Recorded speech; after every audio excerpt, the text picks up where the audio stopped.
Good evening, comrades. Thank you for joining us for a small, new, short series on the general elections 2024.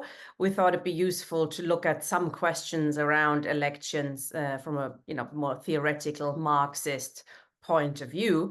For example, we'll be looking at the Labour Party next week. Should we still vote for it? Maybe some candidates deserve our vote, maybe others. Should we put conditions forward? Should we put forward demands they should support, etc.? We'll also have a debate, hopefully, between some candidates from different organizations. Unfortunately, we've only had Chris Williamson and Communist Future from Manchester confirmed. We're still waiting for Tusk to even reply, as well as Andrew Feinstein and a few other individuals standing. So if anybody has any particular good connections to any candidates that are standing for Tusk, for example, or as independents, please let us know. It'd be good to have a good discussion, good debate online. So tonight, we're starting with a look at Marx, Engels, and the Chartists and their attitude to elections, which was, as often the case in Marx and Engels, characterized by certain tactical flexibility. In different circumstances, they argued for different things. So there's no blueprint that works for every situation, every country, every historical situation. So that's a really useful thing to look at. Ian, over to you. Good evening, comrades. Yes, it's been quite a pleasure to go back to some of the early stuff written by Marx and Engels about the Chartists. Of course, the Chartists were not just a single group of people. They were not a completely homogenous political party. But they were really the first kind of proletarian party that Marx and Engels studied closely, because, of course, Engels himself was in Manchester in 1842 and became closely acquainted with the Chartists and contributed actively to their newspapers, both the Northern Star and later the Red Republic. Certainly in terms of their support for the Chartists' program, you can see a fulsome support by Marx and Engels for the idea of standing candidates in parliamentary elections. This is, of course, in stark contrast with people like Mikhail Bakunin in the First International and Pyotr Kropotkin and other anarchists such as Proudhon, who generally opposed the idea of being involved in political struggles, that is to say, struggles for places in Parliament or wherever else, in favour of either insurrection or in favour of what we might call economistic struggles in the workplace through trade unions and that kind of thing. What we see, of course, with Marx and Engels is that they were prepared to embrace all of those things. And what they didn't do is engage in, for example, adventuristic insurrection, and advised always against insurrection unless it had a fair chance of success. What we'll see with the Chartists, of course, is that it too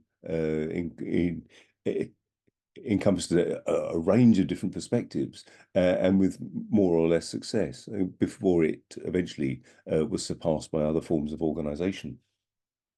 So without further ado, a nice little picture of a Chartist riot here. At different times, as I say, as we'll see, insurrection broke out rather than was consciously planned by Chartists. The People's Charter of 1838 was really put together by some radical MPs who were already in Parliament. And here the context of radical often meant liberal, bourgeois, and in favour of free trade. What we see with the Chartists is quite often an alliance between radical MPs, free trade liberals, people who would later go on to form Whig Party or Liberal Party tendencies, and in alliance with left-wing Chartists who were above all opposed to the aristocracy.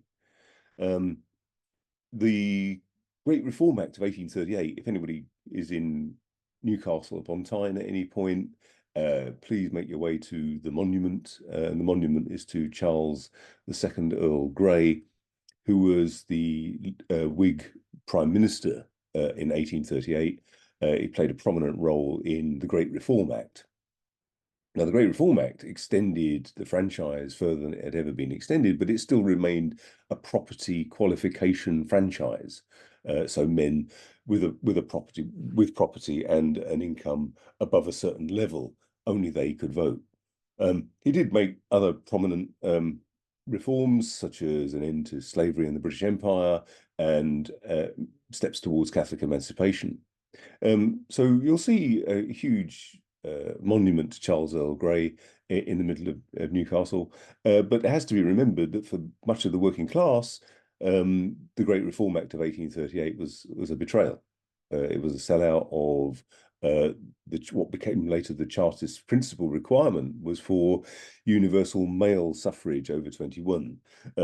Naturally, today we wouldn't consider that being a particularly progressive. We would want universal suffrage, and I'm pleased to see that at long last the Labour Party is committed to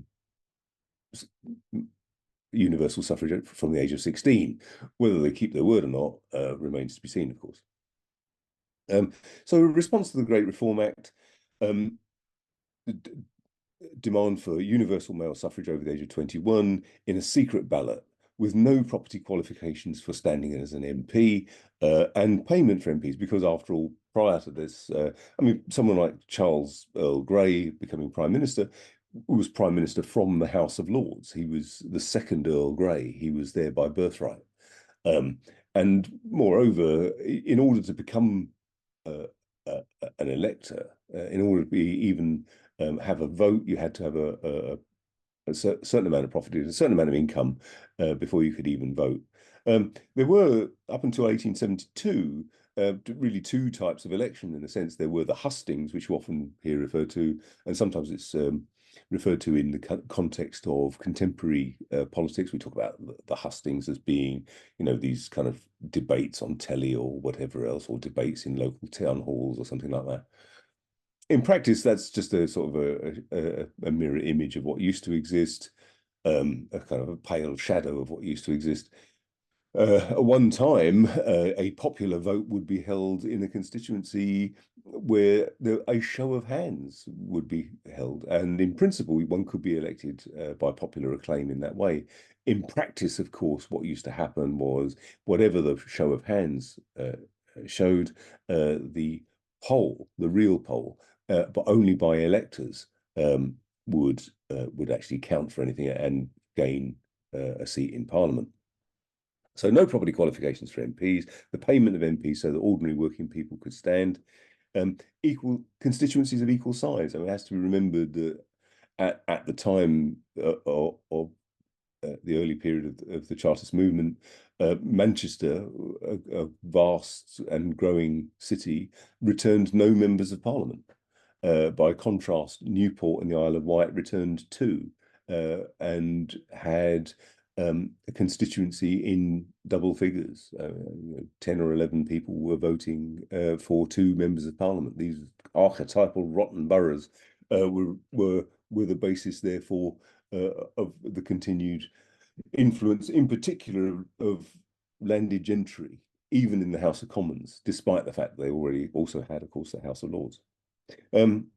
So equal constituencies were a key demand, and the only one that's not been successfully gained has been annual parliamentary elections. Now, the whole idea of annual parliamentary elections, I mean, a tendency is on the part of at least some people to think, well, goodness, that wouldn't even get time to get settled in. But that's just the point. It was put forward as an argument for this is something that will stop corruption, stop and give the electorate an opportunity to kick out their member of Parliament if they're not doing their job properly.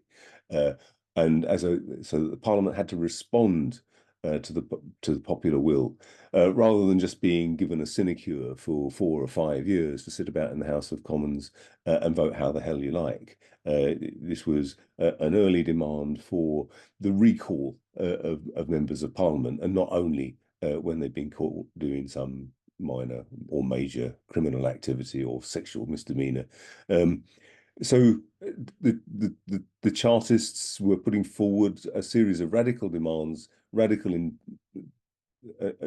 a dual sense, really. Radical in the sense that it was also allied with the liberal bourgeoisie and against the aristocracy, but also because this was one of the first real mass proletarian movements. It had a proletarian character from the outset, and had a significant impact.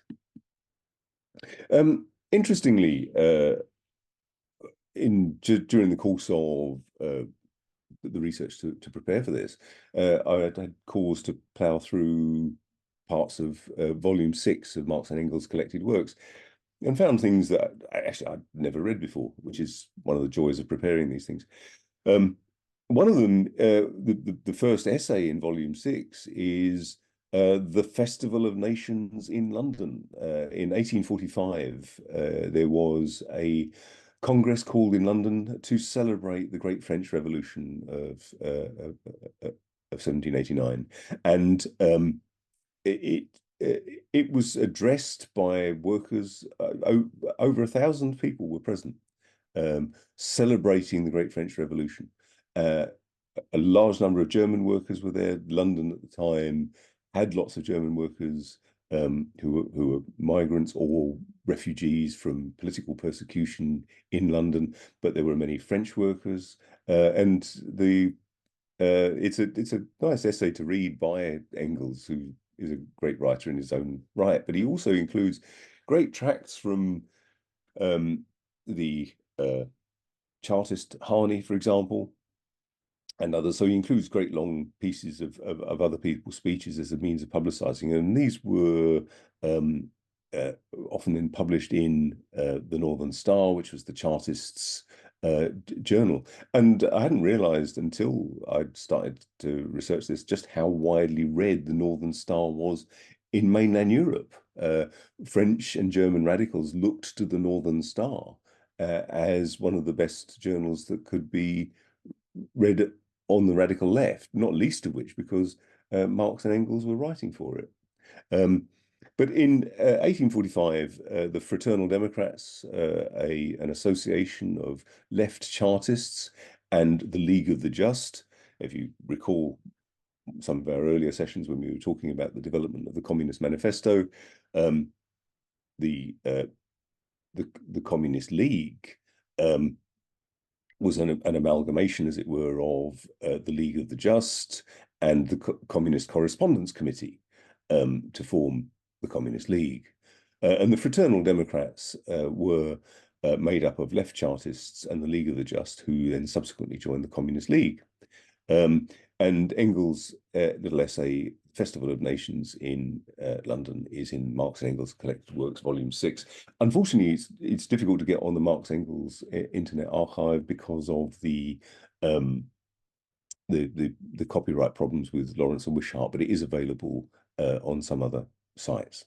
And the other useful essay, and a very interesting little essay by Engels again, is by the Brussels Communist Correspondence Committee. And it's an address of the German Democratic Communists of Brussels to Mr. Fergus O'Connor, published in the Northern Star on the 25th of July in 1846. And again, this is in volume 6 of the collected works. It's just a short piece, pages 58 to 60. In it, really, the Brussels Communist Correspondence Committee is writing to the Northern Star to congratulate Mr. Fergus O'Connor on his election. We'll come on to Fergus O'Connor as a leading figure within the Chartist movement in a little while, although Fergus O'Connor himself didn't regard himself as a communist. He was generally opposed to the idea of what he saw as the state ownership of land, and instead proposed kind of cooperatives, as it were, and the sort of Chartist associations owning land. The idea is that it was still a very much a land-based program that O'Connor was putting forward personally, which saw land being parcelled out to workers rather than the proletariat taking power in any way, shape, or form. But nevertheless, the address of the German Democratic Communists of Brussels to Mr. Fergus O'Connor is a fulsome appreciation of Fergus O'Connor's achievement in being elected as the only Chartist MP when he was elected for Nottingham, and in so doing, by the way, defeated Thomas Hobhouse, who was one of the principal protagonists of free trade in the House of Commons at the time. It's easy to see why Marx and Engels and the Chartists were so closely associated. Engels first moved to Manchester in 1842. As you'll know, he lived with his pretty much lifelong partner, Mary Burns, or partner for decades anyway, until her sad death. And it was Mary Burns, for example, who showed Engels around the dingiest, poorest parts of Manchester. The poorest of the poor were often the Irish in Manchester. And it was much of that evidence, and it was much of that research that found its way into the condition of the working class in England, published in 1845. And it was Engels' writings on the condition of the working class in England which so impressed Marx when they subsequently met for a second time in Paris in 1844. Engels took part, of course, in the revolutions of 1848, as is well known, as the aide-de-camp to August Willich, who was commanding a Freikorps in the revolutionary forces at the time. Engels escaped back to England, to London in November 1849, and then to Manchester to take up the day job, as it were, managing the family firm, and using the money, whether pilfered from the petty cash, which he was known to do, to pass on to Marx to help support him, or whether just sending him a regular subvention in order to keep Marx in his studies.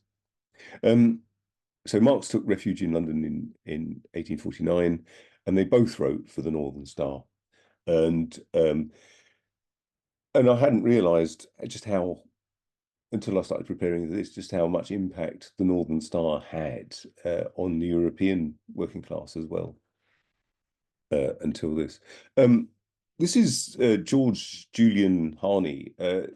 It's an interesting kind of relationship that Marx and Engels have with Harney and others within the Chartist movement.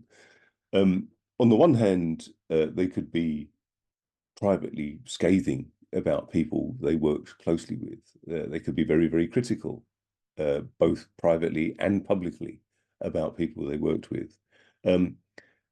George Harney played an enormous role within the Chartist movement. He was originally a boy merchant seaman who had served 3 prison sentences before the age of 19.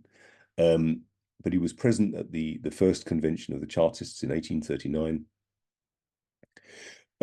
What followed in 1839, given the absolute outrage that many workers felt at the great reform of 1838 and its failure to extend the franchise to workers, one of the outcomes of that was a series of petitions.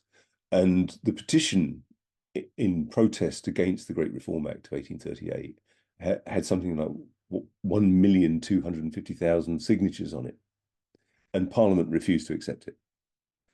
What then happened was, yeah, I mean, when you consider the petitions that you see endlessly circulating on the internet, and they get a few hundred here or there, this is a petition with over 1 million signatures that would have been handwritten and circulated from person to person, and then duly delivered on paper to the House of Commons.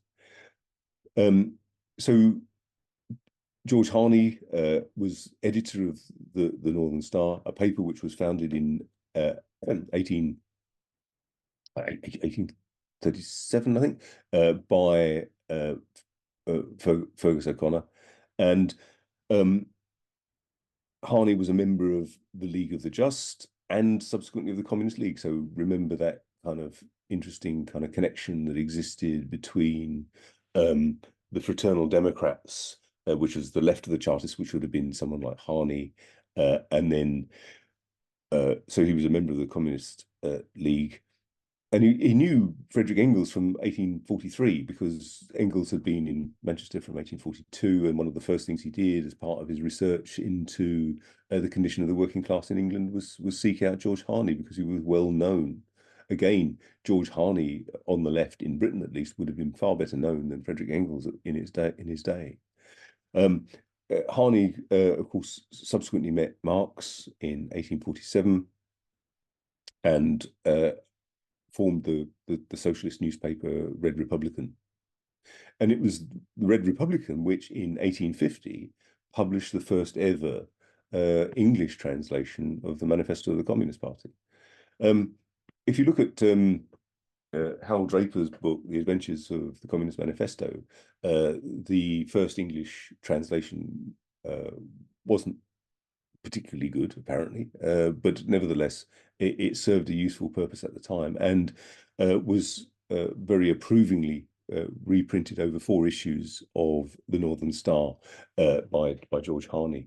So whatever else George Harney did, he did a great deal to publicize the works of Marx and Engels, particularly to an English-speaking audience. This is Ernest Charles Jones, who was also a very important figure on the left of the Chartist movement. And he was born in Berlin to really an aristocratic family. Apparently, he was born in Berlin because his family were visiting the Prussian court at the time. His father was a major in the British Army and was aide-de-camp to the Duke of Cumberland, who subsequently became King of Hanover. So you can see the kind of circles that Ernest Charles Jones's parents moved in. But Ernest Jones was radicalized fairly early on and became a Chartist and was imprisoned for 2 years for sedition. I mean, among other things, for calling for Irish independence. And it's an interesting feature of the Chartist movement. And it's an interesting feature of Marx and Engels' appreciation of the Chartist movement was that proletarian internationalism was at the very heart of it from the outset. And the appreciation, for example, of the importance of the French Revolution that was being celebrated and written about by Engels was an appreciation of the international solidarity of workers and an appreciation also of the position of Ireland within the context of Britain. And so many of the documents within Chartism were also bound up with an appreciation of the role played by Britain in Ireland, in particular the fact that Ireland had lost its parliament after the uprising of 1798. And indeed, Fergus O'Connor, his uncle, had in fact been part of the United Irishmen uprising and one of the United Irishmen. So Ernest Jones was a supporter of Irish and Indian independence. There is an argument which says that Marx tended to regard the imperial spread, as it were, the empires themselves, as not necessarily being reactionary of actually helping to develop the productive forces. It is, some have written that Ernest Jones was one of the people that convinced him, in fact, that British imperialism was actually impeding the development, for example, of Ireland and India and so on. I don't think actually Marx needed a great deal of persuasion to that. But what's important here is that Ernest Jones helped found Another Chartist newspaper, Notes to the People, and later the People's Paper, and Marx and Engels wrote for that paper too, those papers too. The tension that existed between Ernest Jones and Marx and Engels was because Jones tended to see important in some way to have this alliance with the radical bourgeoisie, the radical members of parliament who would have supported free trade, for example. He saw as a natural ally against the aristocracy. What Marx and Engels were arguing, however, is that actually the proletarian character of the Chartist movement was the most important thing, and ceased writing for Jones's papers because of his tendency to ally himself with the radical bourgeoisie. And he argued, and in one of Marx's letters, argues that what Jones should do is actually form a party based in the factory districts. And from that point of view, it would soon be the radical bourgeoisie that came to him to ask for a compromise rather than the other way around. So Chartism, therefore, has this kind of tension at the heart of it. There is another important point, and it's you can't overstate it really in all of these writings by Marx and Engels around Chartism, that it's not just about getting people into parliament. It isn't just about getting people elected. It is about ensuring that the franchise is extended. It is about ensuring that freedom of assembly, freedom of speech, freedom to publish are all integral parts of communist demands, but that the pressure has to come from without as well as from within. That electing members of parliament is an important tactical measure in distinction to the anarchists like Bakunin, but ultimately that pressure has to come from outside. This picture is a famous photograph of taken in 1848 of the great Chartist demonstration on Kennington Common, roughly where the Oval Cricket Ground is now. There is bits of Kennington Park, which was part of Kennington Common, that are still there. And there were 100,000 people present at the great Chartist demonstration on Kennington Common.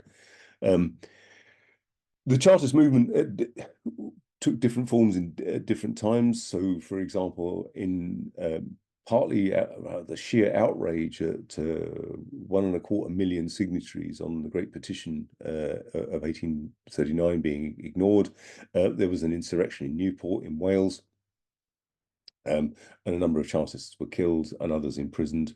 In 1848, by the time of the Great demonstration in Kennington in London, there was a petition of 6 million signatures.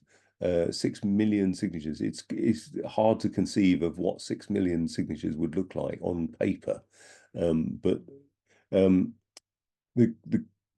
it caused more than a little disturbance among the ruling class, to the extent that they enacted. They used legislation that had been enacted under Charles II to ensure that no petition was delivered to Parliament by a deputation of more than 8 people. So originally the intention had been for the Great Chartist demonstration to deliver the petition en masse, but 100,000, again, the figures are staggering. 100,000 special constables were sworn in to control what might have happened if the Chartists had decided to march on Westminster come what may. So a special constable effectively for every single demonstrator was sworn in an effort to stop the Great Chartist demonstration marching on Westminster. And later, the petition was indeed delivered in a series of carts, accompanied by about eight Chartists, and was ignored. It refused by Parliament. For what now are a series of demands which is taken for granted and actually seem rather tame, with the exception of annual parliaments to hold these people to account. So the forms taken by the forms of action taken by the Chartists included insurrection, As is well known, Marx and Engels were generally opposed to kind of adventurist type insurrections. And indeed, the Communist League broke up partly because people like August Willich, even in after the revolutions of 1848, wanted to have yet another insurrection. And Marx and Engels regarded that as counterproductive and would simply lead to more repressive legislation, would simply lead to good militants being put in prison or killed. And from that point of view, concentrated on their theoretical work in order to better inform the workers' movement in the future. Chartists also organised general strikes, and in 1842, the general strikes, which also spilled over into insurrection in places, and hence the picture of Chartists rioting at the very beginning. But this was in a spontaneous way rather than anything that was organised by the Chartists. In fact, the insurrection in Newport was not organised very well by some Chartists. And of course, the Chartists stood candidates, and Harney, for example, stood against Lord Palmerston in his Tiverton constituency and won the hustings. So imagine the situation. You have the sitting Prime Minister, Lord Palmerston, at the hustings, giving his speech, and Harney getting up and giving his speech, and then a popular vote taken by show of hands, and Harney winning almost overwhelmingly, and being paraded around the town on shoulder height afterwards. However, Harney knew perfectly well that that would go to a ballot.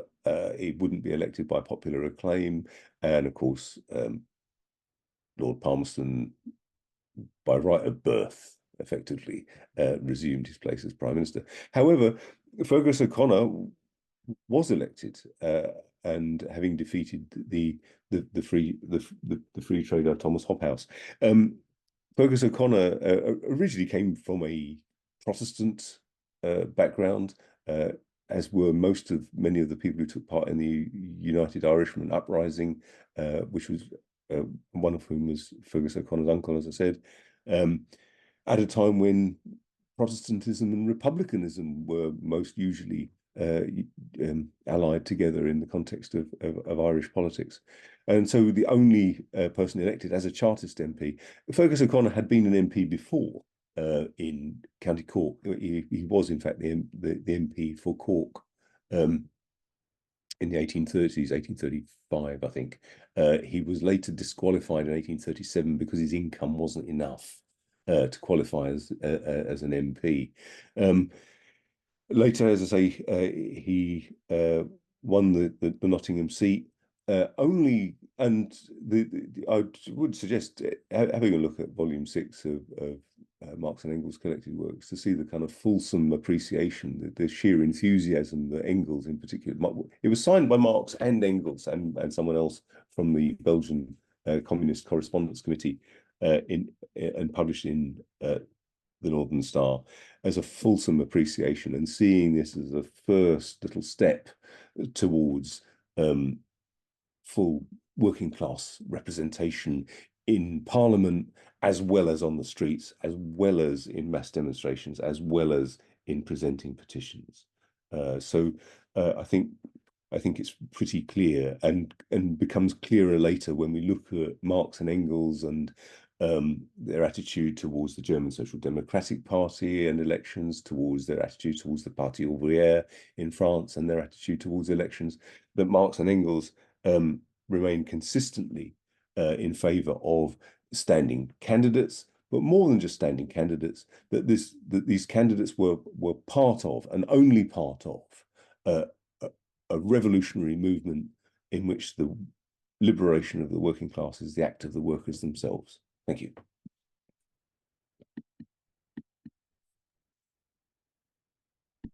Thank you very much, Comrade. Excellent. Comrades, if you have questions or contributions, please click raise hand. That was really a good introduction to the Chartists and their efforts in standing in elections, etc. There are other areas, of course, that Marx and Engels got involved in. There's a very good book, if I could recommend, by August Nimtz on Marx and Engels and elections.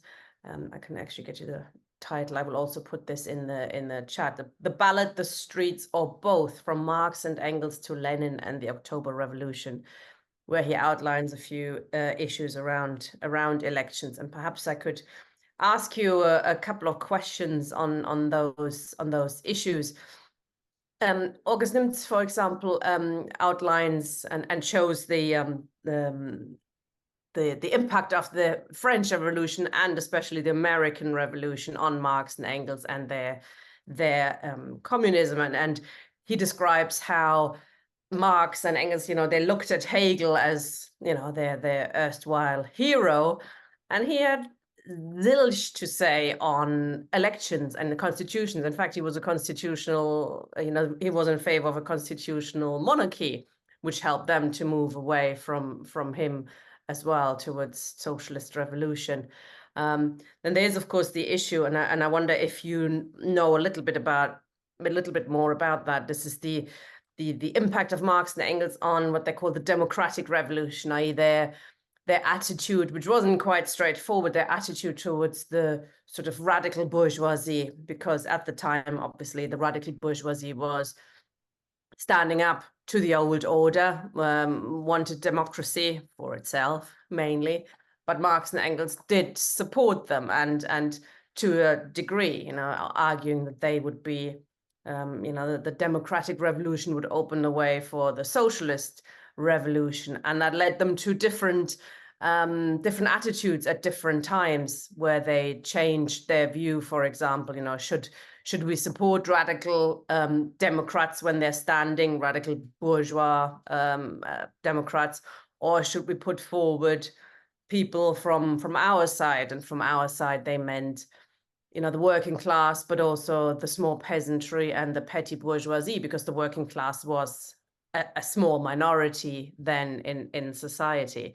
But Marx and Engels basically didn't trust the bourgeoisie. They had a very mistrusting. They could see that they were in favor of fighting for democracy for themselves, but even there they were quite hesitant, and they failed over and over again. In 1848, for example, they made revolution, helped the revolution, and then sort of allowed a coup d'etat by the old order to take place. So do you know a little bit more about this, the changing attitude towards the liberal bourgeoisie, the radical side of the democracy? Because Marx and Engels did call themselves, or did call for, how was their phrase with the battle? We need to win the battle for democracy. And they did include sort of parts of the radical bourgeoisie in that battle.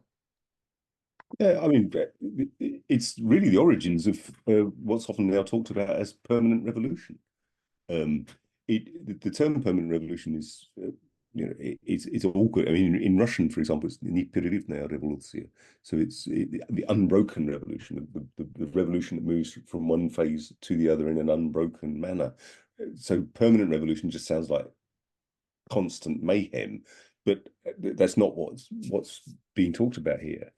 What Marx and Engels, observing the revolutions of 1848, could see that the bourgeoisie, of course, wanted the support of the proletariat in helping to overcome the restrictions placed on trade, in particular by the aristocracy, which is why you get this association, for example, in the Chartists of an alliance between free traders, people who were on the kind of liberal, radical bourgeoisie, but Marx and Engels, so an alliance between them and the proletariat. And of course, what Marx and Engels were aware of is the way in which the proletariat was effectively used to bring about the kind of radical transformation which would secure, for example, the inviolability of private property, the inviolability of the person, all the things that are absolutely necessary for capital accumulation. You don't want an absolute monarch who can simply appropriate your wealth that you've assiduously stolen from people all around the world. Yes, so the point about that, of course, is that once that bourgeoisie, once the proletariat is called upon in to assist that bourgeois revolution, the proletariat itself puts forward its own demands, and that's where we start to look at the permanent revolution, непрерывная революция, the idea of an unbroken revolution. So that what had been liberal democratic demands eventually spill over into the demand for the emancipation of all humanity. And it always amazes me, Engels, who could have lost his life in the revolutions of 1848, within 2 years had published the Peasant War in Germany, to use it as an allegory for what had taken place in the bourgeois revolutions of 1848, showing how there is always another revolution, sort of in almost the capitalism comes into being almost pregnant with the possibility of socialism, and in involving the proletariat in that revolution, there's always the possibility of a socialist revolution going further. It's interesting, of course, that the Communist Manifesto was written just before the revolutionary wave of 1848, and sort of that sort of took them a little bit by surprise, I think, although they could see something was happening. And so a few months later, Marx and Engels published the demands of communists in Germany, which are really interesting because they do go into sort of democracy and electoralism as well.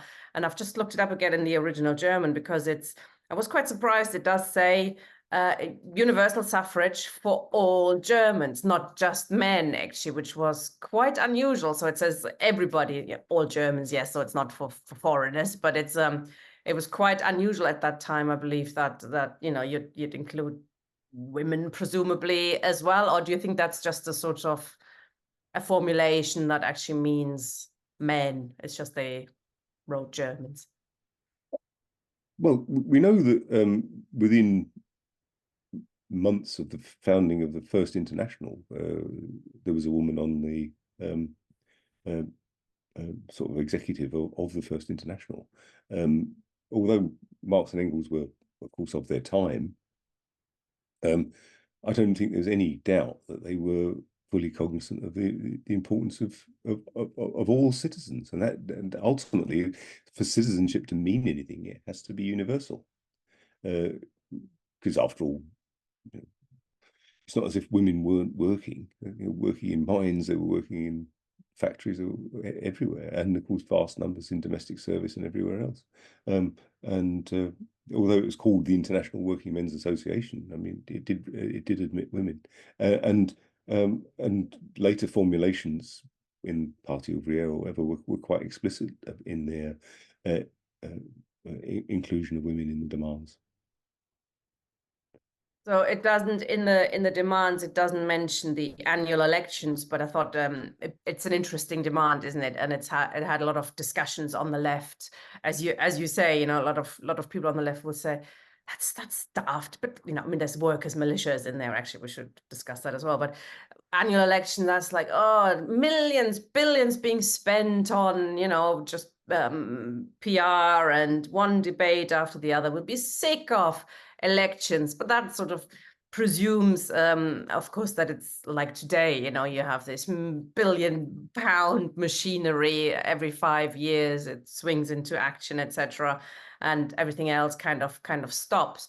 But annual elections, I think, is within the present system. Obviously, we would want something better down the line, but for a demand on today, it seems quite a democratic way to get around the difficulty of recalling MPs unless they've behaved in a criminal way, because you can be elected with whatever 30% of the vote locally with this electoral system. So the other 70% could always put in a petition to recall you if there was a simple recall petition, whereas this sort of an annual election would mean constantly transparency. It would mean you're constantly have to do what the electorate wants you to do, what your constituents want you to do. You know, you're always on your toes. You can't just say, oh, well, the next 4 or 5 years, I'll just do whatever I want and, you know, for my own career, and then we'll see what happens.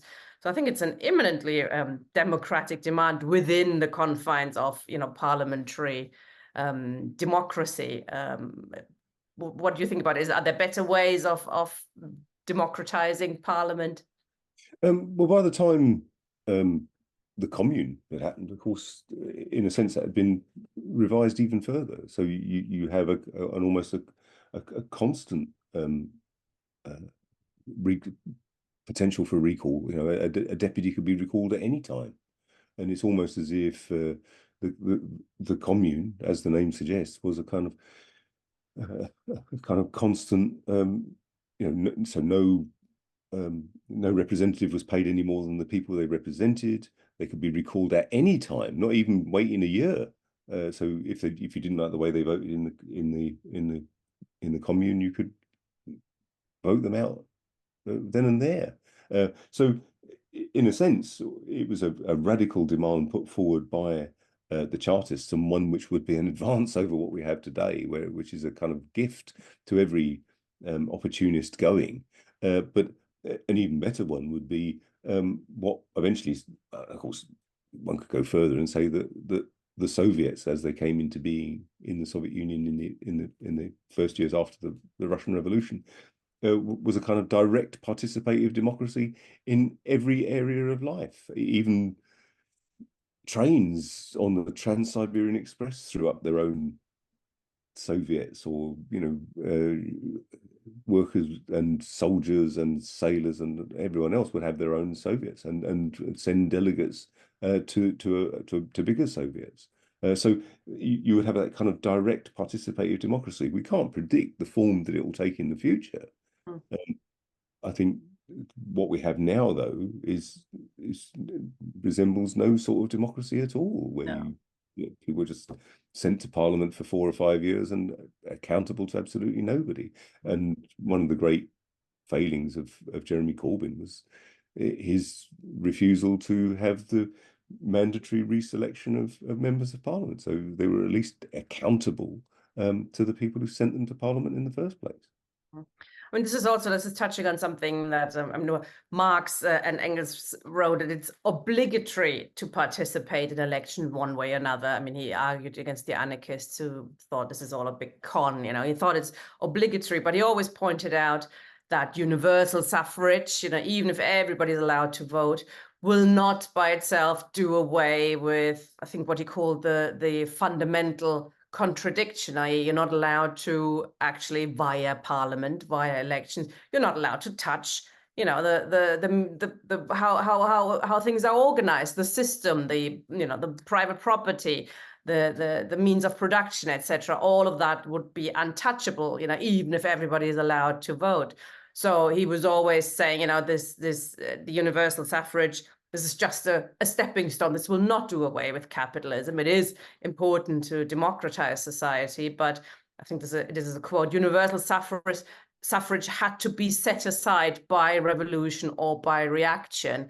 And, you know, in the 1848, it was done away with by reaction. At the moment, obviously, we have a certain, we're in a sort of transitionary period that could go either way as well. And Engels, there's some interesting in that book by August Nim, some interesting quotes by Engels, who talks about parliamentary cretinism, which we sort of associate with Lenin, actually. But Lenin was an avid student of what Marx and Engels had to say on that issue. You know, the idea that you solve everything through parliament. You know, the left-wing liberals who believe that parliament is the be all and end all. So Marx and Engels, while fighting for everybody to be able to participate in elections, had no illusions that elections would change dramatically how capitalism works.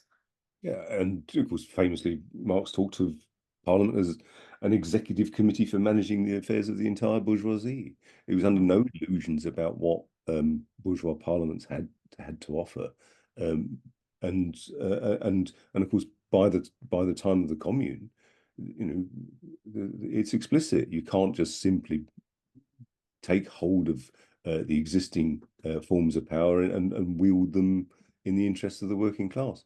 That ultimately that has to be smashed and done away with, and a completely different form of democracy instituted in its place. In the meantime, why waste the possibility of putting forward a people's tribune in a bourgeois parliament? Unfortunately, I think that those kind of wannabe people's tribunes that will be standing, for example, to the left of the Labour Party, are a pretty mixed bag. If you look at the programme of the Workers' Party, or if you look at Tusk or whatever else, you're not necessarily seeing something which is calling for the ultimately the overthrow of bourgeois democracy, though, and its extension to direct participative democracy. They're just simply saying, what we want to be is a left Labour Party. We want to seize hold of the existing parliament and use it to bring about socialism, expressly what Marx and Engels always argued against. Yeah, although I mean they're interesting is that their newspaper Neue Rheinische Zeitung was also called Organ der Demokratie, organ of democracy. So we should keep in mind that they didn't just shout revolution. They did argue for democratization of existing society as a way for the working class to gain power and to train itself to become the ruling class. So they took all of these things very seriously. Okay, I'm going to open up for the audience now. Mark first. Hi. Yeah, hi. Yeah, good talk and other bits of stuff. I mean, most of it I very much agree with. I don't want to go over it, but I think it probably is quite interesting to get to some of the nitty-gritty of what it actually meant, which has been touched on at the election times itself. So the waivers were exploited, obviously, in terms of being got on side in the 1820s and 1830s to help with the passing of the Reform Act of 1832, and they'd been very badly let down as a result of that, because most of them didn't, in fact, get the vote. There was a small number of people who did do that. The next time and following which, of course, was the passing of the absolutely hated Poor Law, which I think was essential. Hang on a second, my phone's going to turn off. 2 seconds, please. Oh dear. I think I'm going to go dead on here, so I might have to ring back. Sorry about that. I've lost the lead on it. I'll come back in. Cheers. Sorry about that. Too much talking. No worries. Okay, I'll come back. Okay. Cheers. Sorry about that. No worries. Okay, we've got Steve, please. Thank you, Tina. Yes, I think obviously it goes back to a theme, and I would like to get onto that theme, which is the idea of a Republican communism, as it were, as opposed to anarcho-communism. That is to say, Republican communism is an, if you like, extreme democracy, extremely democratic in its politics. Is, if you like, its republicanism is revolutionary. And it's hostile to any kind of economism, which limits the politics of the working class to trade unionism. And essentially, it's the idea that the working class is the only real democratic class in capitalist society, and therefore the working class is the class that can potentially be the vanguard, the leader of any struggle for democracy. Now, that point about liberal democracy, in 1848, the liberal Democrats, as it were posing themselves as leaders of democracy, as the people who wanted democracy. But that was the way you would show that a sham would not by saying, oh, they're conning you, they're betraying you, which they were, but by actually being more militant, by, as it were, taking the leadership, by fighting for those rights and liberties more militantly in more revolutionary ways than the liberal Democrats who were going to run away and betray the democratic movement. And so Marx and Engels I would say, were therefore, that was the angle they took, or the angle they were developing in their politics at that time. Now, Chartism, therefore, in this context, is an extremely important movement, which is why Trotsky wrote about it as being one of the most important things. And it's why, I mean, I always like to buy a flag whenever I possibly can. But it's why in the flag that we use here, we've got the red and the green, which were two of the Chartist colours. They had a tricolour flag, and it is a connection to the French Revolution, but they had a tricolour flag that was red, green, and white. So, as you said at the beginning, Ian, that's the connection to the French Revolution was so important to early 19th century politics. And I mean, the revolution thing was not the idea that, well, what this is all about is getting MPs. It was about the struggle for democracy. It was about having a constitutional change which threatened the existing, even though the 6 demands, when you might say, looking back at it, not all that radical, really. They're more or less one apart from, you say, annual parliaments. But in its context, they threatened the bourgeoisie.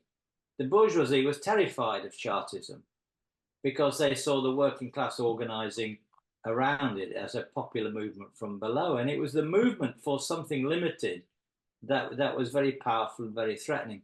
And quite rightly, we mustn't forget the 7th demand of the Chartists, which was to end the Union, which you obviously referred to in talking about Fergus O'Connor and others. It was very much an anti-unionist movement. And we have to learn that lesson, by the way. And although that was about Ireland, democracy in England has to be anti-unionist. And that's another lesson we have to take from the Chartists. And then my final point, parliamentary credit. You see, I think the House of Commons, unlike the House of Lords, the House of Commons is dysfunctional and unreformable. And therefore, to continue to speak about reforming the House of Commons, as many of the people on the left do, is parliamentary cretinism, if we could put it like that. The House of Commons should be scrapped, abolished, done away with, and not by some sort of idea that's out there, but by a new parliament, a different parliament, which is actually democratic, and not the rotten and corrupt Westminster House of Commons that functions the way it does. Any study of how the House of Commons works, I think it's absolutely useless as a democratic institution. And the idea that we could somehow reform it, to me, honestly, is really parliamentary cretinism. So most of it, for me, and I'll finish on this point, Tina, most of the left in England either ignore Parliament on one hand, or they then indulge in parliamentary cretinism by thinking somehow, maybe with proportional representation, it'll all turn out all right. Well, it won't, because the institution itself is fundamentally rotten and corrupted. Finish there. Absolutely. Do you want to say anything on that, Ian? The question of property. I think what really distinguishes Marx and Engels is their understanding of the relationship of parliamentary forms to property, and therefore simply seizing hold of Parliament isn't enough, or seizing hold of state power isn't of itself enough. But it has to be linked to the abolition of private property. There has to be the common, not just the state ownership of private property, but the common ownership of private property with that direct participative democracy in control of it.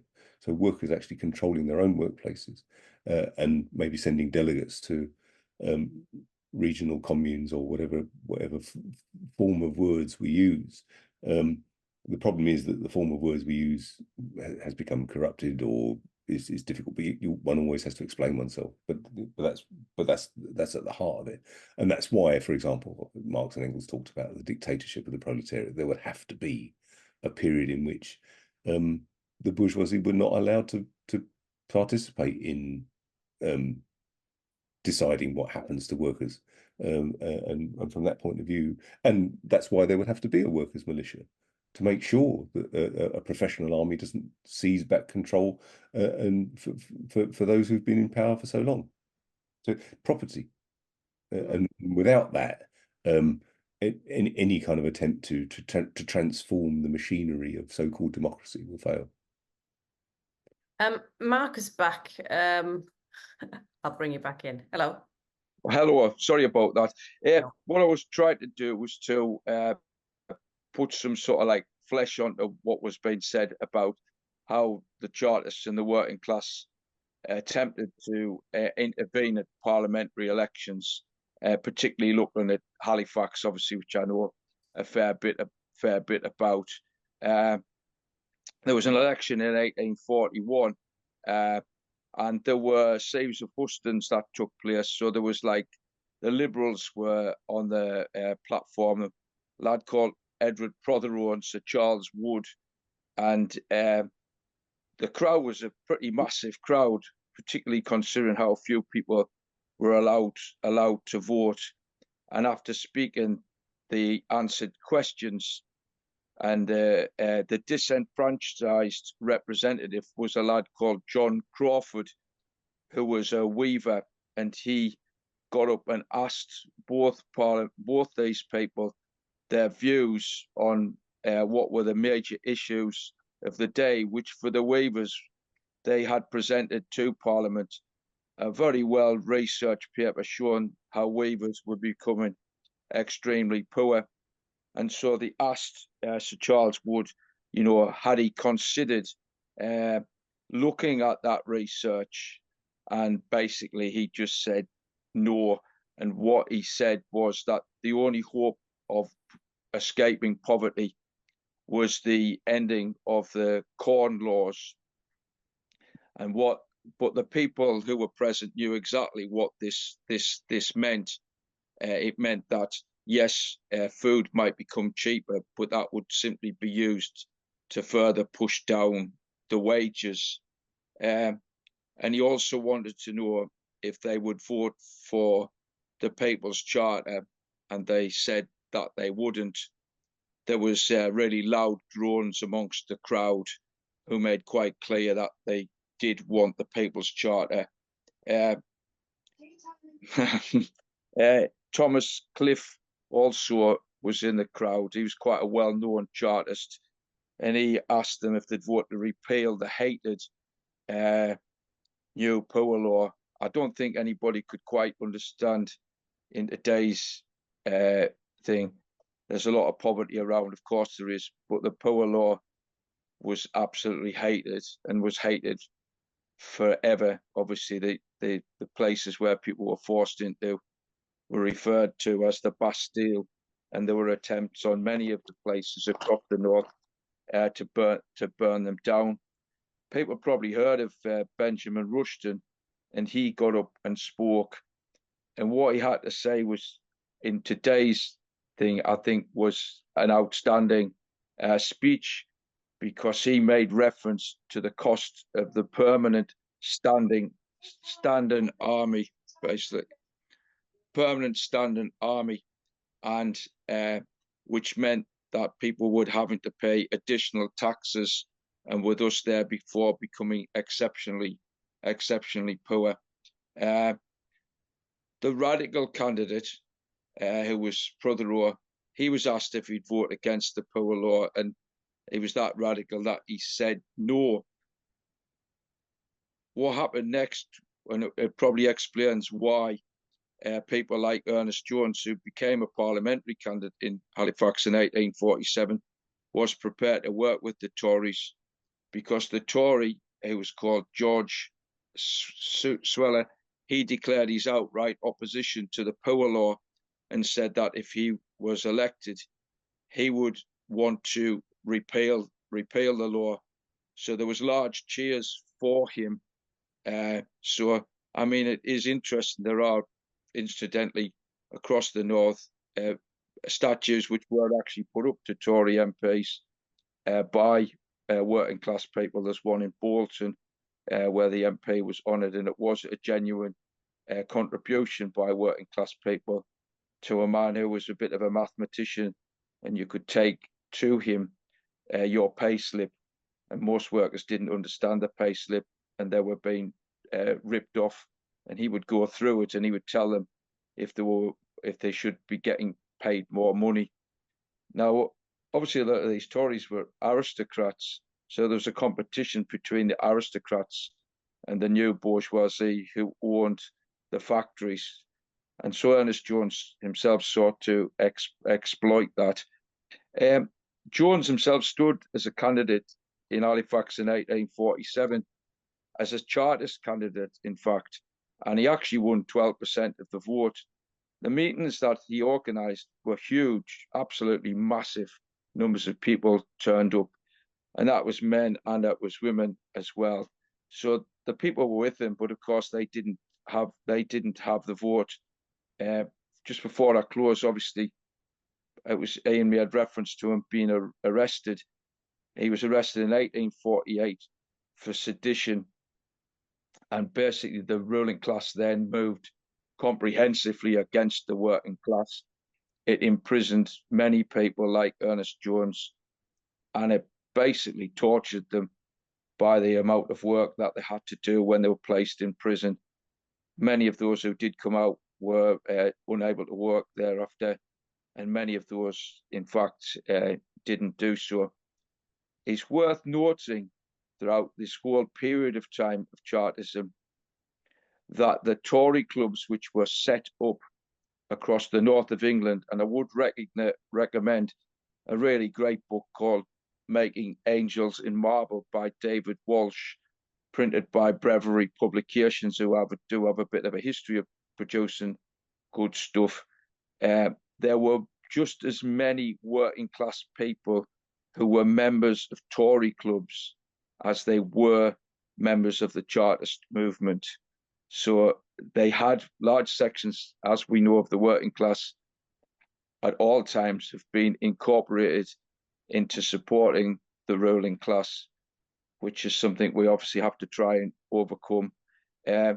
Somebody on here asked about the book, David Jenkins' book. If you just go to my webpage, type in Writer Mark Metcalf and go to the workers section, right at the bottom, you can download David's book, which is the only serious book done on the 1842 general strike. There's also on there a stack of films which were made for the Trades Council on the Chartist movement in Halifax, of which the Bread Not Bayonets one is definitely a glance at. It's 32 minutes, and it tells you the story of the heroism, particularly the women that stood up. And yeah, plenty of people were killed. Not sure how many. We're trying to get one street renamed in honor of one of the people on that particular day. Great praise. There were one or two MPs in the Houses of Commons who were for the working class. Charles Slingsby Duncan, he spoke out about what had happened in Halifax, but I think he was the only one who did it consistently. That's it. Cheers. Sorry for the embarrassing stuff earlier on. Right, Thanks, Mark. All right, see, and I will send that information to that email. No problems. Thank you. Thanks, Mark. Yep. Anything you want to say on that? Just thank you. I enjoyed that. The only thing I wanted to add particularly was the particular cruelty in the context of Ireland of the poor law, where it was used effectively to force people off the land. Because if you had, if you owned a small potato patch or whatever else, you had to give that up before you could get any kind of poor relief whatsoever and be given some job building a road or some such. And so it played a particularly brutal role in driving people off the land. Thanks. Satish next. It's a bit dark. Light or something. Hello, am I unmuted or not? You are unmuted, but it's very dark where you are. Just give me a sec. I'll sort out the darkness. Oh, you can speak while you. Right. There you go. That's better. Oh, yeah. All right. Okay. Sorry, I don't know where I am. There I am. Right. Okay. My question is, did Marx or Engels, or both of them, ever deal with the earlier opposition, such as the Merthyr Rising the Luddites, the Rebecca'ites, and things like that, in terms of how it affected working class struggle and the right to vote as it came, and even further, any other revolutionary activity of the working classes in the 19th century, i.e. earlier than Chartism? There were lots of discussion of, I think some of the earliest ones noted by Marx and Engels were silk weavers in Silesia, who had, partly in response to the machinery that was being introduced, had caused great poverty. So yes is the short answer, they did. But they also wrote extensively about other forms of uprising in feudal society, and that was partly the effect that was at the heart of Engels' writings on the peasant war in Germany, for example, the pointing out that the Protestant Reformation was really class struggle by other means, and that you have a increasingly disempowered a peasantry being forced off the land, the enclosure of common lands and that kind of thing, and it would often manifest itself in terms of peasant uprisings. The problem with peasant uprisings, though, is that they were usually defeated by the overwhelming force of the state, or of whether it was a local state in terms of a local baron or whatever, or the king.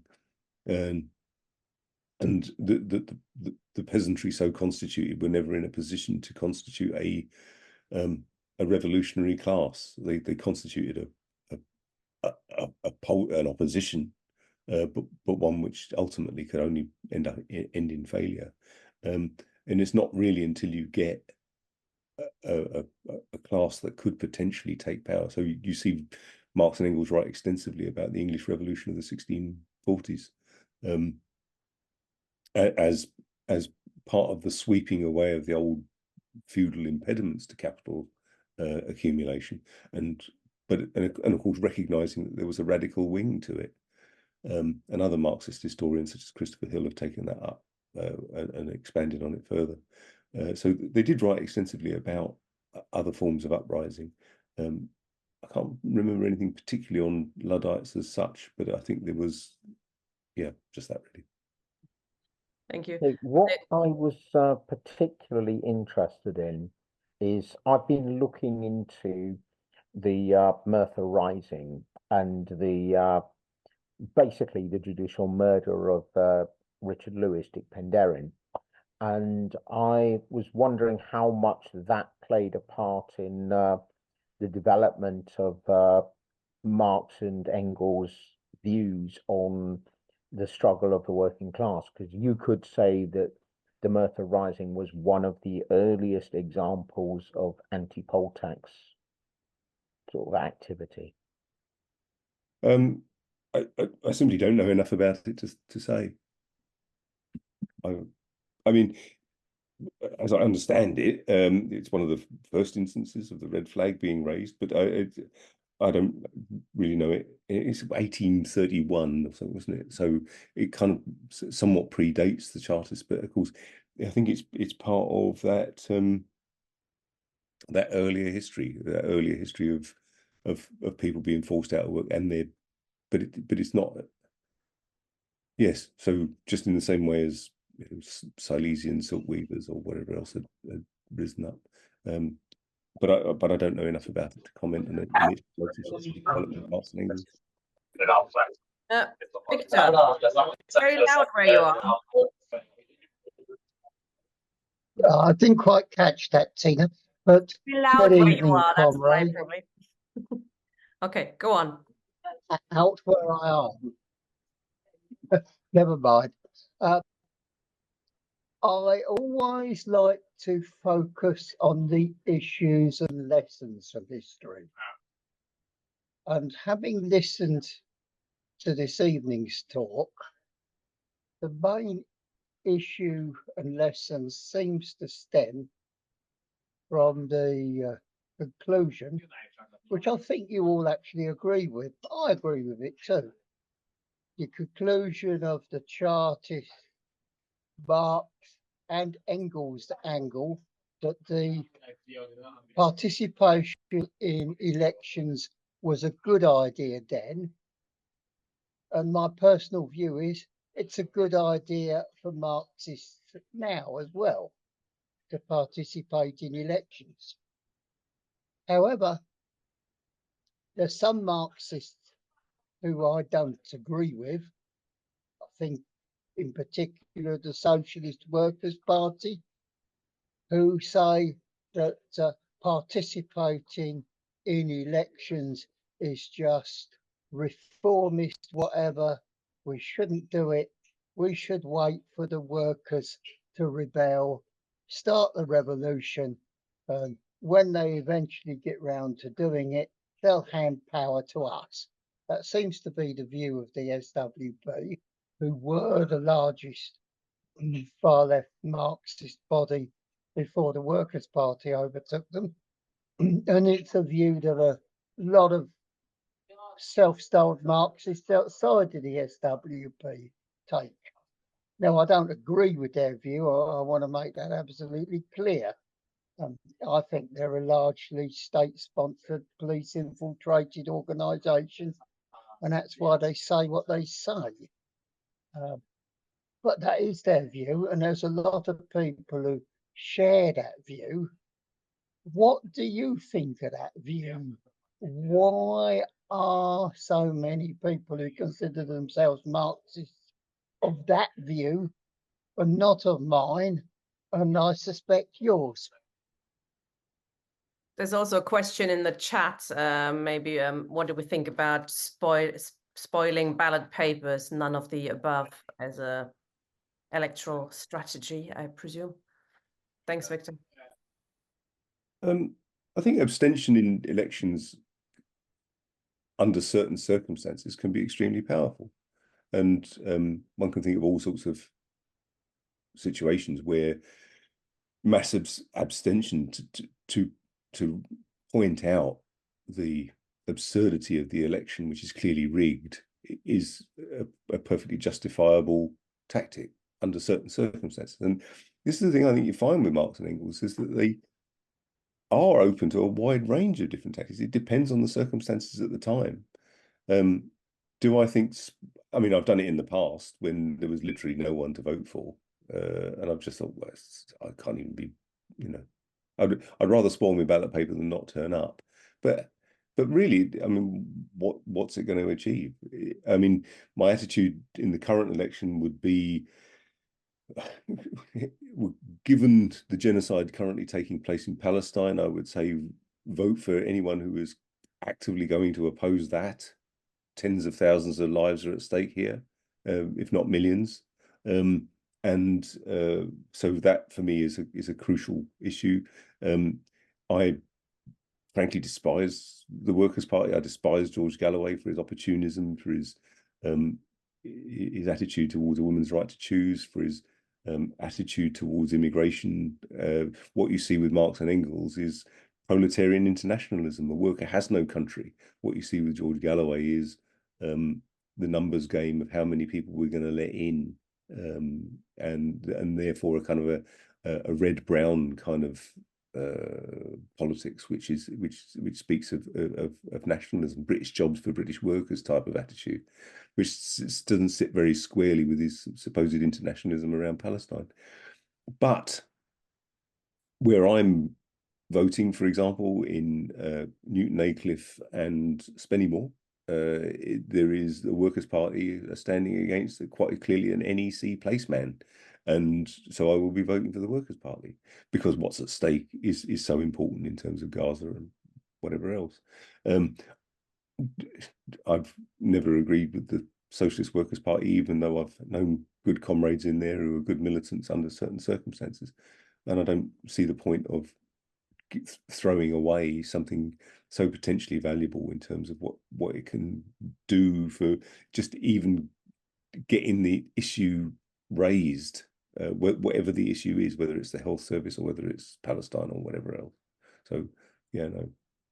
What strikes me is that an active approach is always the best, especially in a period where we are so, where there's such a poverty of left principled candidates. Like, go out and ask your candidates about their attitude, to arms sales to Israel, for example. Publish those views, say you're going to put it in a local paper, put it in a left-wing paper, etc. Make it public and put a bit of pressure on them. These are people who live through, be elected by opinion from below. So it's a really good idea to put some pressure on them. John McDonnell, for example, people like that who pretend or who have been left in the past and then perhaps forgot about it occasionally. So it'd be good to put some pressure on them. William.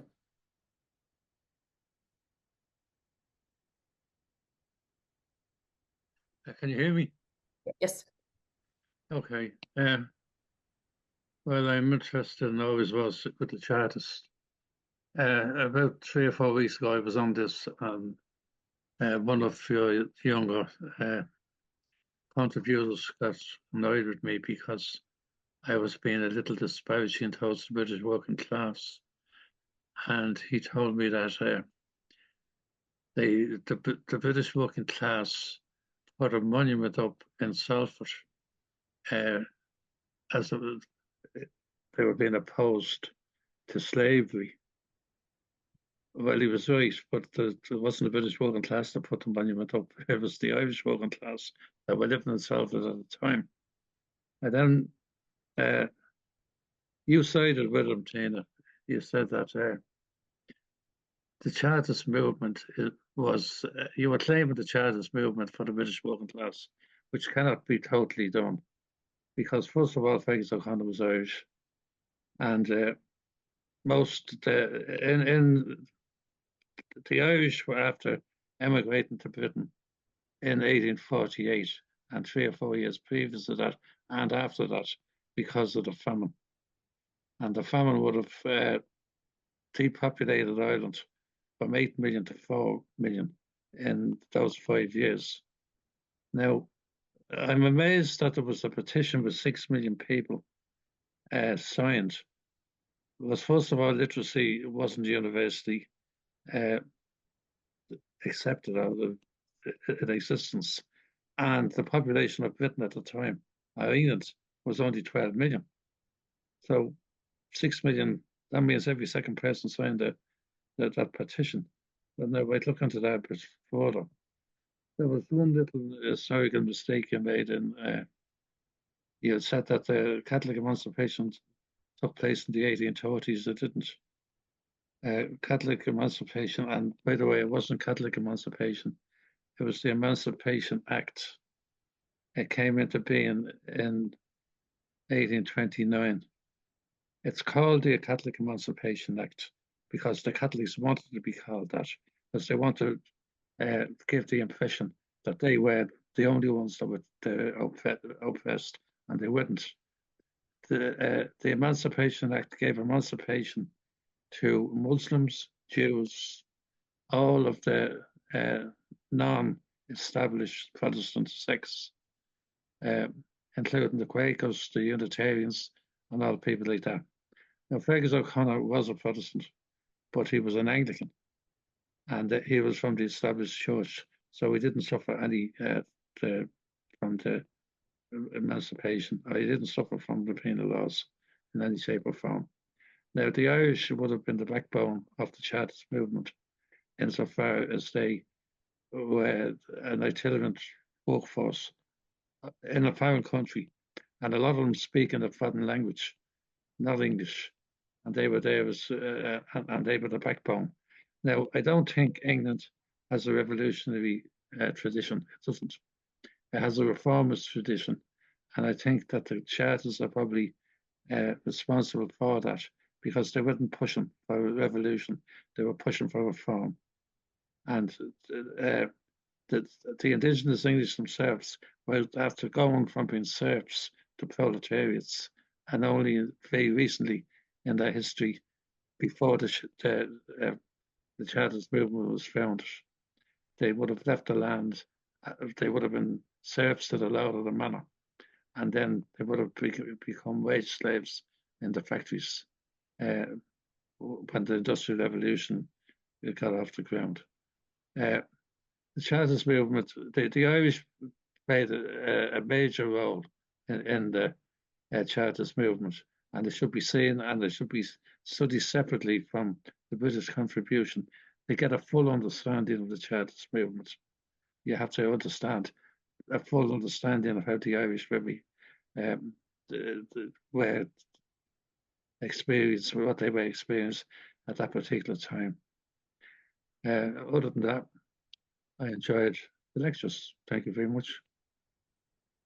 Ian, are the English not revolutionary? Engels was scathing about the English working class. There's some nice quotes I found in another presentation which I gave, saying that how he expressed his exasperation with the English working class and their sense of kind of superiority, and he goes on to say, effectively, you know, the English will probably be the last to arrive at the party, but when they do, it'll be a significant contribution. So he was absolutely scathing about the impact that British imperialism had made on the English working class in particular. And as you know, William Engels was kind of second to none in his determination to see Irish independence and the importance of breaking up the fact that Britain was clearly impeding Ireland's development. And of course, you know, Manchester, Liverpool, London are all Irish cities to a large extent, and you know, the whole construction of the canal network, the railways, and everything else is well known, and it's, you know, fairly obvious, really, that the driving of the Irish off the land was one of the things that fueled the industrial revolution in Britain, and of course, you know, one sees it in terms of British attitudes towards Ireland even now. But so it's there. I mean, Engels is pretty forthright about it. But for all that, what I would say is, again, bringing back to proletarian internationalism, and I wouldn't think there's any working class that is kind of beyond redemption, as it were. I mean, ultimately, it's the United States that the world hegemon at the moment, and without, in a sense, without the US working class, a high proportion of which was also of Irish descent,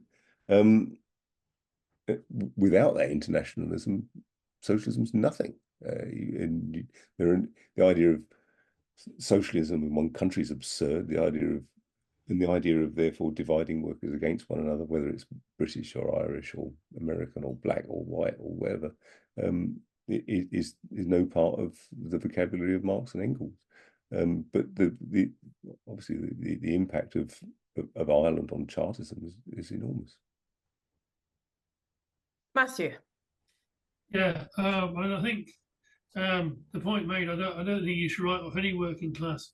Obviously, all of them have their contradictions and their histories, and you know, and of course all the different elements, you know, and things obviously will change over time. And the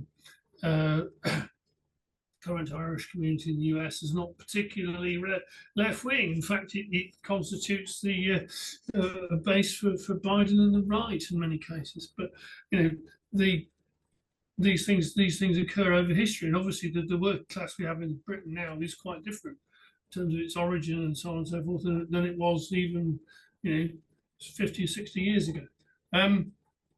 But I think the basis here really is that fundamental contradiction that lies within bourgeois democracy. I mean, the thing is that the bourgeoisie is not by inclination a democratic force. I mean, it seeks obviously to dictate and exploit as a small minority the majority of people, and also to dominate them, you know, ideologically, which is critical. And the point being is it it's actually taken democracy and incorporated it, but while maintaining what exists at the moment, its own dictatorship, and particularly the machine. I mean, this is what comes out with Corbyn, is the reluctant, the extreme, reaction to the notion of Corbyn, even as people who, somebody we can criticise and whatever else, for numerous things in political terms, but clearly not trusted by the bourgeoisie in the slightest, with the office of Prime Minister, which is so central to the operation of the state itself. And as you can see in terms of, obviously you can see this thing between the actual function of the state machine versus the sort of democratic veneer. And it's clear also in councils, which are essentially run by the officers who essentially represent the state machine, but have to concede to the democratically elected councillors on some things, but certainly not that much from my experience of talking to councillors. They run the thing, and the councillors are something around the side. So in those terms, it's an ideological thing, part of the whole process of control. But as the point being, I think, first of all, is that obviously all of the revolutionaries, all the good ones, all the decent ones, have said, okay, well, we have to exploit that. Anything we concede, anything they concede in terms of democracy, we need to use. I mean, even rotten and inadequate franchises like in Germany, where for the SPD in the 19th century, like even in Russia, where the franchise was appalling. I mean, Lenin absolutely insisted it must be used, and rightly so, because it gave a tribune for the left to point to an alternative. And the thing is, the problem we have at the moment, of course, is the fact that none of the reformists and so on, have pointed to any alternative to what we have now. They just fiddle around the edges with it, as opposed to saying, well, no, actually, this whole thing is requiring to be replaced by a different power to the one we've got. The thing at the moment, this becomes particularly intense now, because what we're seeing, obviously, is a move by the US as world hegemon away from democracy and towards use of the possibility of dictatorship, the use of the courts as a means of running the system, via appointed crazies and all the rest of it, and actually sort of this shift away, and from any form of democracy. And also, of course, we can see, the ruling class in Europe, and with the European elections which start today, increasingly funding the far right and the fascists, as we will see here too. I think we'll see that move towards that and away from against democracy.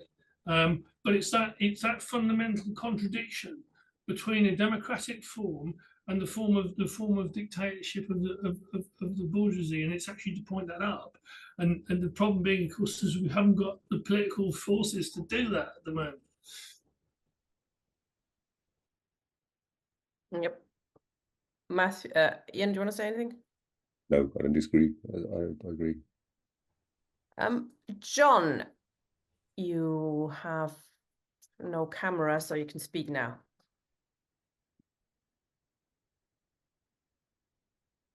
John? Yeah, thanks, Ian, for the lead off. Very interesting history. I think that you're talking about the political bourgeois and the compromises that the Chartists made and so on. I mean, where we are today, I mean, it wasn't that long ago that the SWP was in respect and actually supporting candidates, although they didn't actually put candidates forward themselves. Of course, Millicent also had 4 MPs at one point, and that was around Liverpool. So for me, there's a kind of link with respect, it was about the war, and with militant Liverpool, and now we're getting MPs around, or MPs, we're getting candidates around Palestine. So any kind of left bloc that would be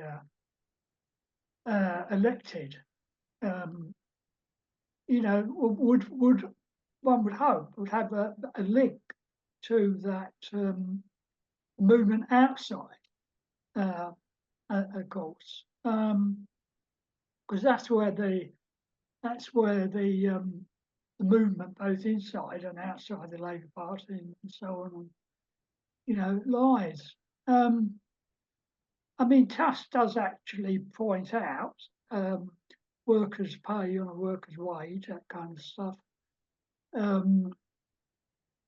Nobody get any more than a worker's wage. And, you know, if people actually read their newspaper, they do, you know, call for the 200 top companies to be. So they are calling for revolution in the same way the SWP is. But I'm just thinking that in terms of now, I would have thought that, you know, we do need to build a bloc in Parliament. You have got your usual campaign group, but they're never, as individuals, they're quite good. As a group, they never seem to be able to be effective. And the demands that are made on people who are, if they ever are, elected under task, those demands would be, you know, against cuts, so on and so on. So any MP in Parliament would have to actually go, you know, actually be accountable to the task idea or manifesto, whatever. And of course, the independents too. So they don't really have what you call a task, a manifesto. So, and also proportional representation. I do think it's important to at least begin to. I mean, even though it's going to be it's not going to change the actual capitalist society. It's always the link between the working class and the movement that's supposed to be representing them. That has, you know, that does have an effect on them. And yeah, I mean, I probably not saying in maybe the best way, but yeah, I'm just pointing that really. Yeah. Oh, the other thing was that you say that we need, you know, a real Marxist party, and in fact, this group will eventually at one point be looking at setting that up. So, and we've also now seen the Socialist appeal come out with an actual Communist party. And the question is really, isn't it, is that what kind of appeal is a Marxist, Leninist, or just Marxist party actually going to have in terms, and actually, you know, talk about taking capitalism out and how to do it.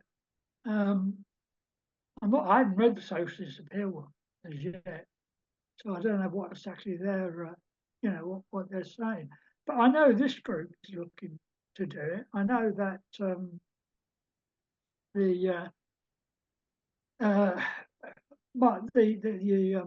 talking about socialism from a Marxist perspective, they're also looking to do it.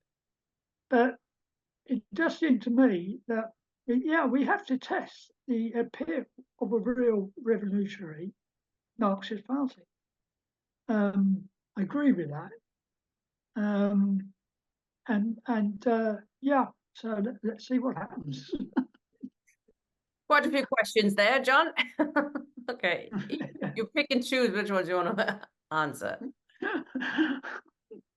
I'm not here to have a go at one or other party particularly, but of course I have a view, and it's not necessarily any.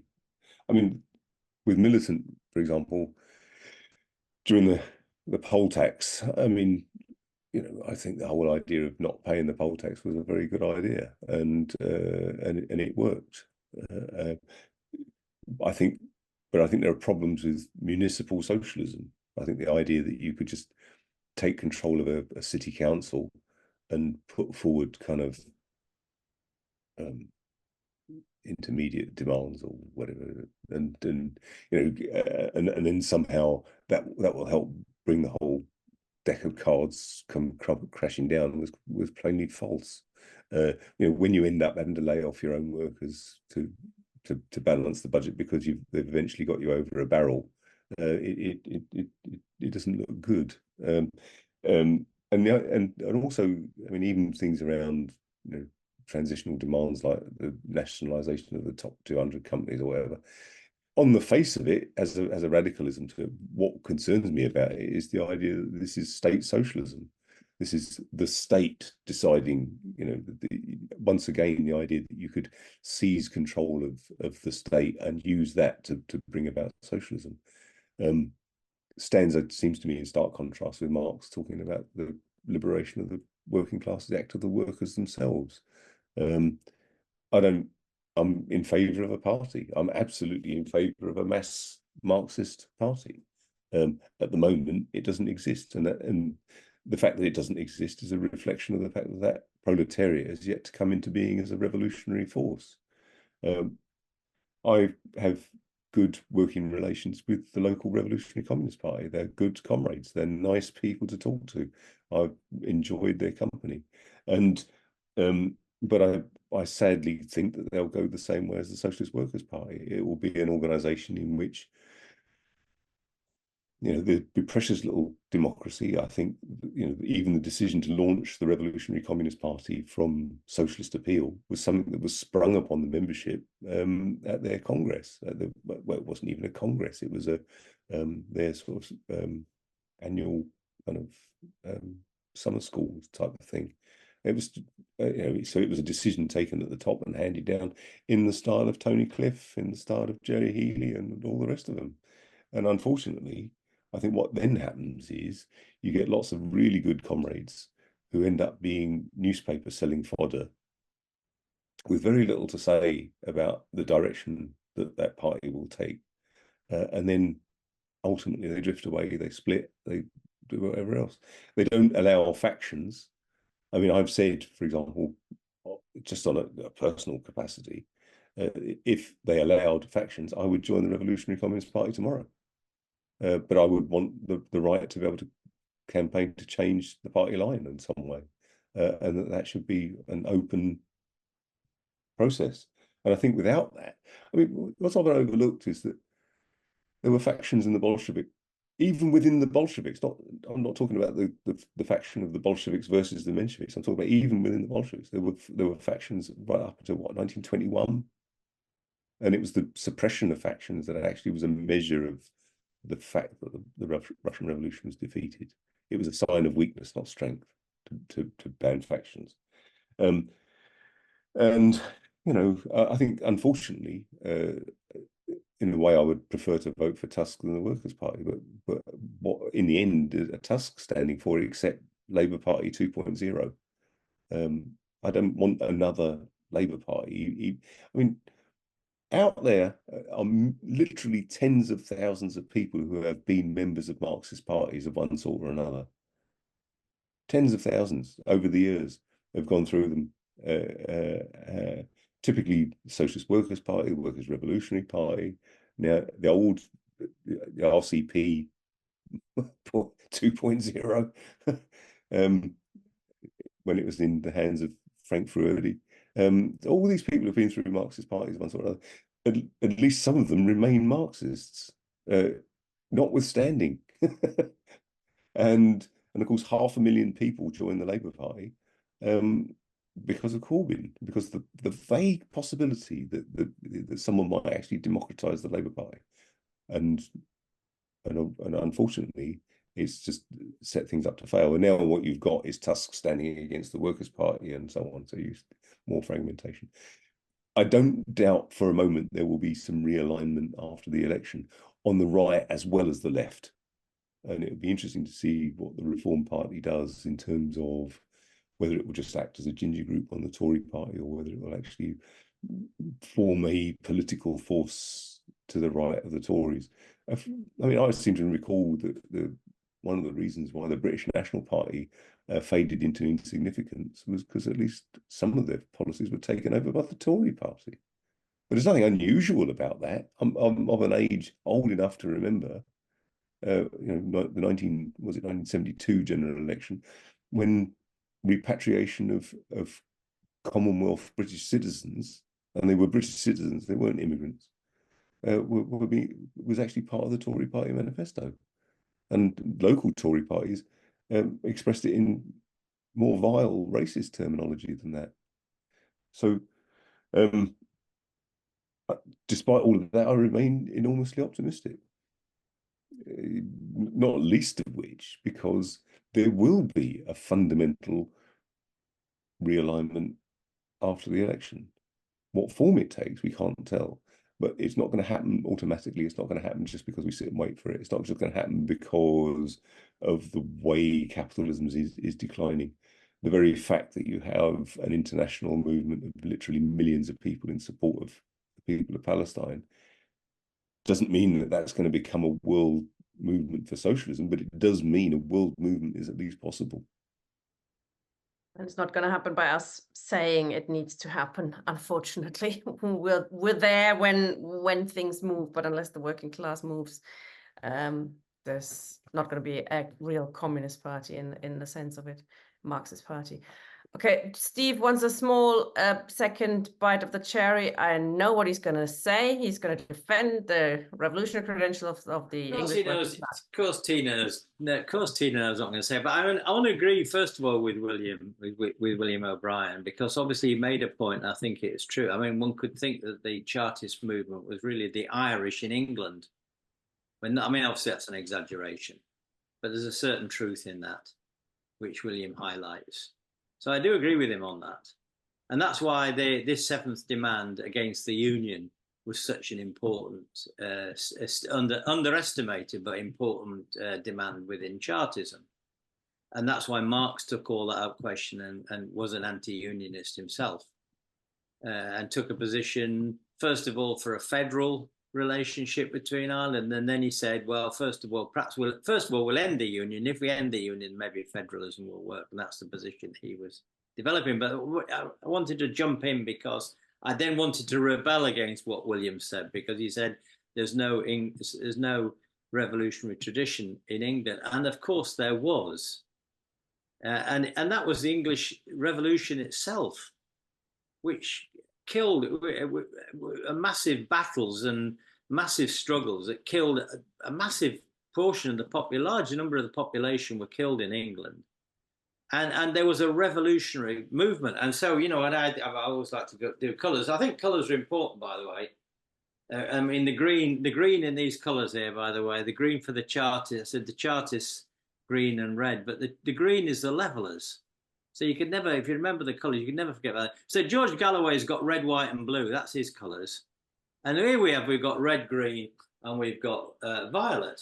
So those are different colours. So it's a battle of colours. So you've got George Galloway's red, white and blue, and you've got what we want to say. But the Levellers in 1649, the Levellers mutinied against going to Ireland. They were three of them were shot and they were suppressed. And so the nature of the English people is shaped by living through a massive counter-revolution after that destroyed all aspirations. And the English that we got eventually after 1688 were the Anglo-British.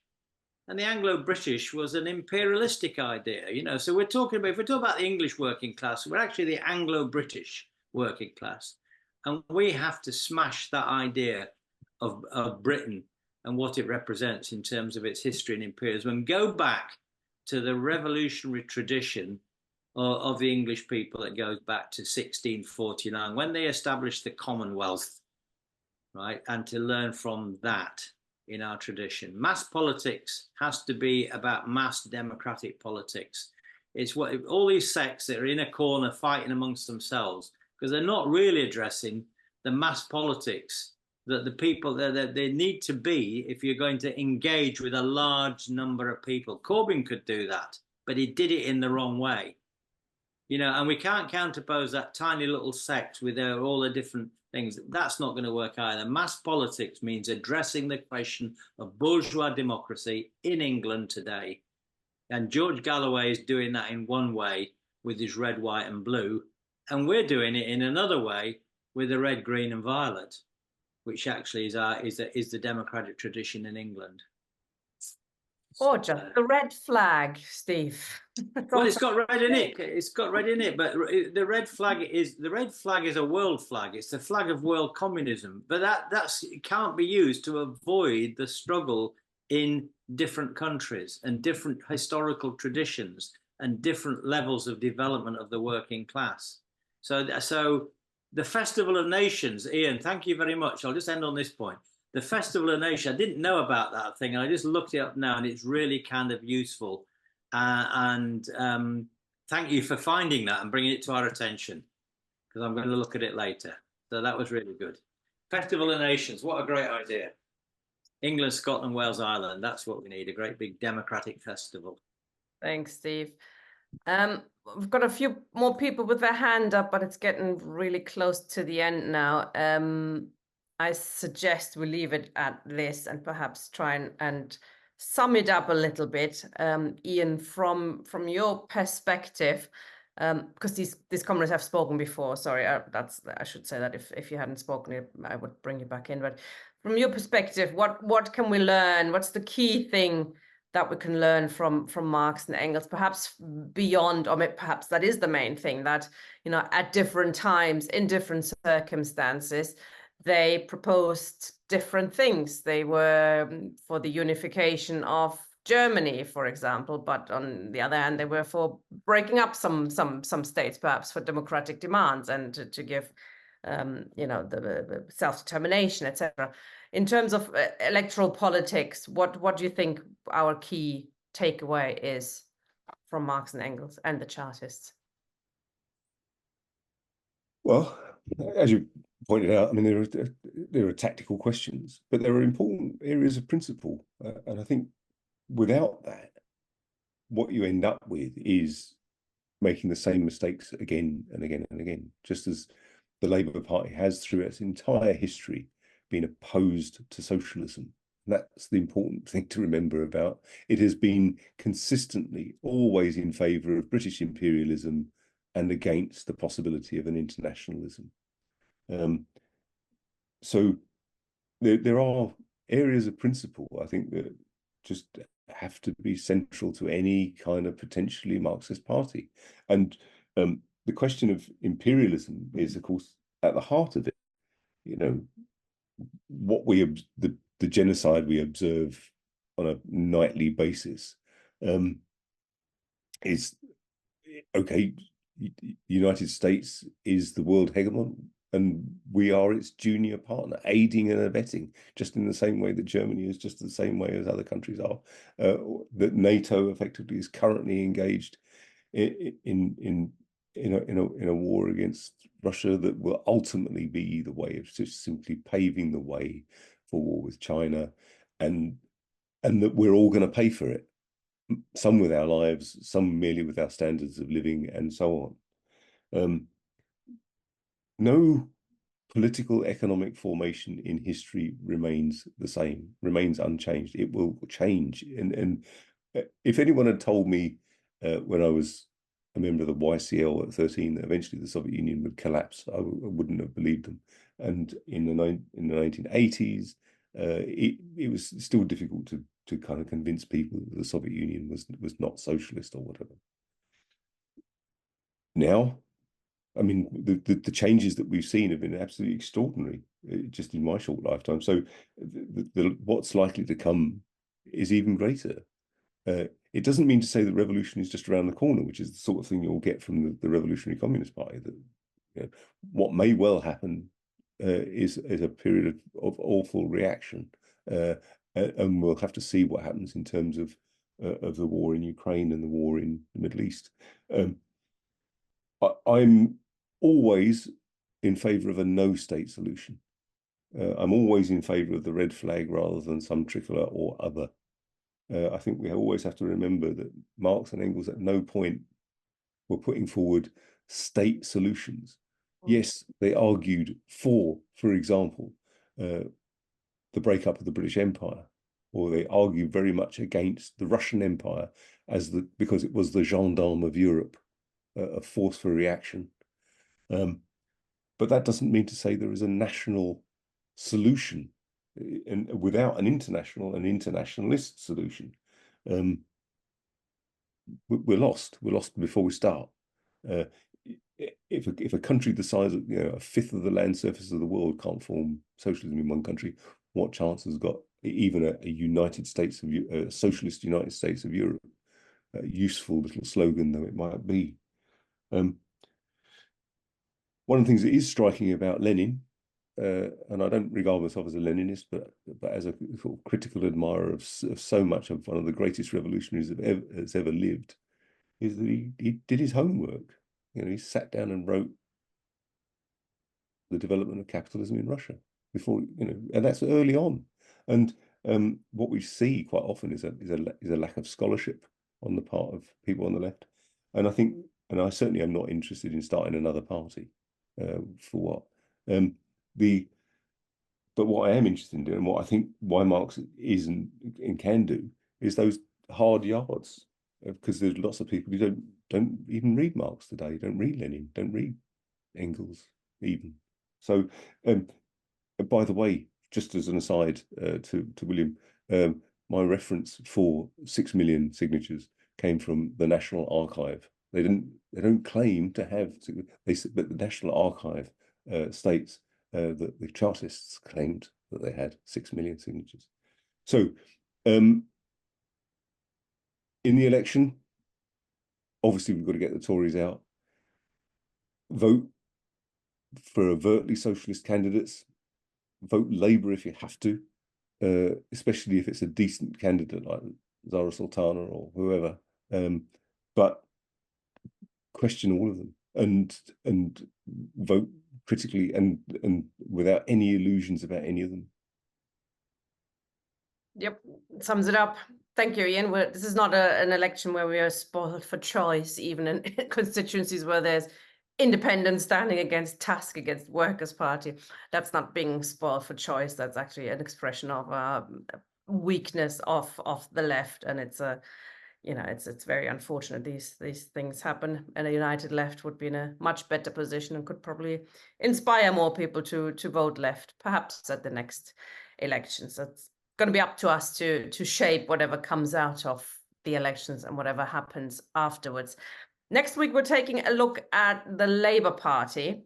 Is it still a bourgeois workers' party, as Lenin called it? Has it changed so much now that there is no working class pole left? What about the unions? They're still affiliated. Does that count? Should we ask them to be disaffiliating? Can we vote Labour? Where? How? When? We're going to have a discussion on that next week, and hope to see many of you then. Thank you very much, Ian. Great discussion tonight. Bye-bye, comrades.